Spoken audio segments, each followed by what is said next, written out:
This is going to be the last video of this beginning series. The reason why this is going to be the last video is we have officially hit our biggest brick wall, which is chapter 530.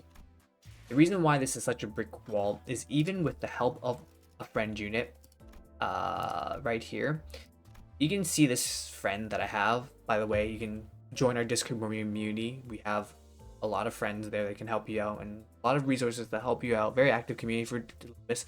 Make sure you join it. Links in the description down below. But even when using the friend units, I am not able to progress through rest of chapter 530 no matter what iteration of team that I do.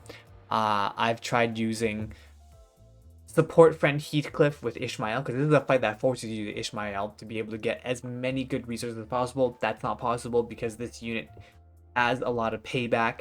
Basically, this unit does a lot of retaliate damage, and you will be absolutely destroyed. So what does that mean? It means that the only way for me to be able to progress is either get more units or spend resources on making units that I have already stronger. The reason why I don't want to do that is this. As you can see, I've spent a lot of lunacy. I tried pulling for this Ryoshu, couldn't get it. As you can see, I did 112 pulls, and unfortunately, I was really unlucky with this account. So you can see right here, the only 3-star pulls that we actually have was Ryoshu, W Corp Cleanup, which is kind of useless because charge is not that great. We also have, some newer units here, but nothing too crazy, right? They're all 2-star. The only unit that is viable is Haisho Pack Sinclair, and La Mancha Land Gregor. The issue is, as you can see, this Gregor is level 40, this Gregor is level 37. I ended up leveling up this Gregor, but then I pulled this Gregor, so I ended up wasting resources on this Gregor when I could have put it in this. This is the thing that you want to be wary about, is when you're leveling up your units, you spread your resources too thin and you get a better unit, you're going to end up in a position like me right now, where I put a ton of resources into this Gregor, but then I got a better Gregor with not outdated, right?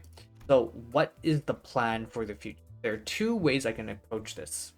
Either I play the game slowly, gain resources, and I choose not to spend money. If I choose not to spend money, my only way to get lunacy is through tier dungeons. And what I would have to do is I would have to be really skimpy with my resources. What do I mean? That would mean that I would need to be really, really careful with how I spend the ego shards crate. The reason why these ego shards crate are so important is because if you redeem about 200 of them, you're going to get roughly 400 shards of a specific character. The reason why is with 400 shards of a specific character, you can instantly get the character of your choice that you. This is a slow way, but a way to be able to build your unit. The other option is just to save up lunacy and your character have a rerun and hope you get lucky and pull the characters that you. This is where you either build the Tremor, Bleed, Burn, whatever team you want to build. You want to focus on trying to build a team with somewhat of a theme to it. That's how you're going to be able to push through content. Now, outside of farming for EXP as well as threads, the other option is to start to spend money. This is the only time that I would say to spend money is to get the Game Pass. The reason why the Game Pass is so good is because there's a lot of rewards that will juice up your account. This is not a monthly Game Pass. This Game Pass lasts for 3 to 4 months on average. Get a lot of value through the Game Pass. Not only that though, you'll be able to, once you get to the very end, you can start farming mirror dungeons and start farming these boxes. And these boxes are what's going to help you unlock more characters faster.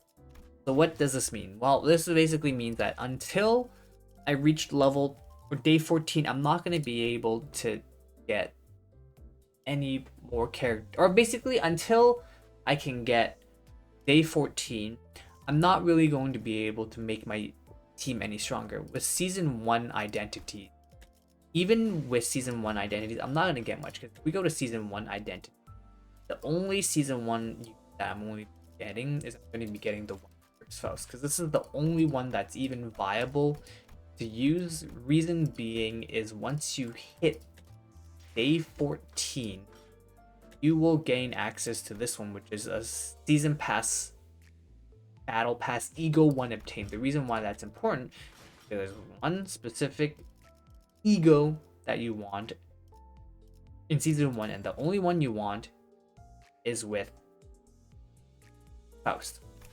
The reason why is when you get this, either it doesn't matter, uptide 1, uptide 2, uptide 3. Technically, you want to get it to uptide 3, uptide 3, technically uptide 4. The reason why is because this is going to be the best form of AoE heal for your team. As you can see, it heals all allies for 10% of max HP. At uptide 3, it heals for 15% max HP, but it also heals SP as well, 10 SP for all allies, and then 15 SP for all allies at uptide 3. Uptide 4 gives you another 10 SP for all allies, so 25 if it flips on heads. This is the strongest skill by far because it will be able to help you push through content a lot faster. Obviously, the only issue is that it takes up a lot of resources. For glooms, you got 3, I believe, envy and what? I don't remember what these called, but basically you requires a lot of resources to be able to get this eco, but this will help you push through the content a lot faster. But here's the thing, even if I'm able to get to day 14, get the fluid sac as well as the one who grips Faust, I'm not going to be able to push through content smoothly because I will be stuck here for a very, very long time. This will probably take me, if I was being efficient and I was playing the game every day, and I also, with preface it, bought the Game Pass, had I done all of that, I would probably be able to get clear through it within a month, I would say. Longest it would take is probably a month. Fastest I could do it, I want to say 2 fastest. Reason being is, I'm gonna say if I paid for Game Pass, what would end up happening? I would farm up Mirror Dungeon. Then what would happen is I will Spark. I will get Faust for sure. I would get this Faust. 100% I would get Faust. Because she's the strongest Faust unit by far. And then I would get a couple of other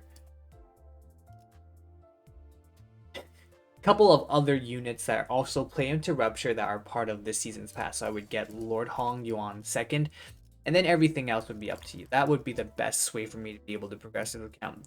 Or I would build a different unit and build a completely different team and just continue to borrow the friend unit that I do have available, because I can just have a fully maxed out unit from here right off the rip. So it just kind of depends on what units you want to build and what team composition you want to do. So to summarize, what you want to do is, if you're a free-to-play player completely not going to spend money on the game, best thing that you can do right now is save up Lunacy. By saving up Lunacy, when a banner comes out that has a really good unit, you want to be able to pull on that banner to get that unit. That way you have a stronger roster of units to push through content. And also, obviously, you can do your daily dungeons until you're able to do hard mode mirror dungeons. And then you also continue the XP excavation. And now, if you're willing to spend money on the game and you're willing to pay for the battle pass, things would change drastically. If you pay for the battle pass, what I would end up doing is I would end up doing a lot of mirror dungeons. Normal mirror dungeon doesn't matter. I do a lot of normal mirror dungeons because mirror dungeons give you a lot, and I mean a lot, of battle pass EXP. This will give you about 5 levels, and by doing so, you'll be getting about, say, 15 per run. If I'm not mistaken, I think I did the math. In order for you to get a sparkable unit right off the rip, I believe you had to do 13 mirror dungeon. Quick math, I don't remember exactly, but it's around like 10 to 13 mirror dungeons, and after you do 10 to 13 mirror dungeons, you're guaranteed to get a unit of your choice, and that's what we call sparking. You're guaranteed to just get the unit of your choice right off the get-go by doing 10 to 13 mirror dungeons, I believe. Now, each mirror dungeon does require 5 Enkafilan modules for you to be able to clear. That means you are capped a little bit, but as you can see, just playing the game for about a week, I get about 15 cubes of energy, and this equates to about 60 per cube. So that means each cube I can get 3 modules. That means I can get a total of 45 modules just right off the rip if I converted all these over. So with 45 modules, I will be able to get a fully sparked unit. If I was paying for the battle pass, I would farm Mirror Dungeon, use all my Enkafilin modules, getting the unit that I need. I would obviously pick a team that I would want. Unfortunately, you can't do Season 5 units, so you're not able to build Nonchalant Bleed units, but you all do have options to go into the older battle passes to build units that you want. Typically speaking, I wouldn't even recommend you do here. The only units that I could reliably say you want to do is if you build a Tremor team. There are recommendations to build a Tremor team. Probably should be 6 Limbus Pass and just getting either all the Rupture units or playing for the Thumb unit. There is some merit to be building Thumb units, but for the most part, if you want to play, try to just go for all the Heisho units. 1, 2, 4, 5 Heisho units here. Technically speaking, there's also 6 and 7 right. We can't get it right away. You can't get them now, but you can get them later down the road. But there is a lot of options for you to be able to count a lot stronger. Now, as usual, if you have any questions, comments, or concerns, leave it to me down in the description down below. And also, make sure you join the Discord community where we talk about all things Limbus. But yeah, this is the end of the series. Hopefully, it helped you out a little bit. Hopefully, this has helped you avoid some pitfalls when you're a brand new player in a new account. As you can, I'm unlucky with my account, but hopefully, you guys have better jump hands.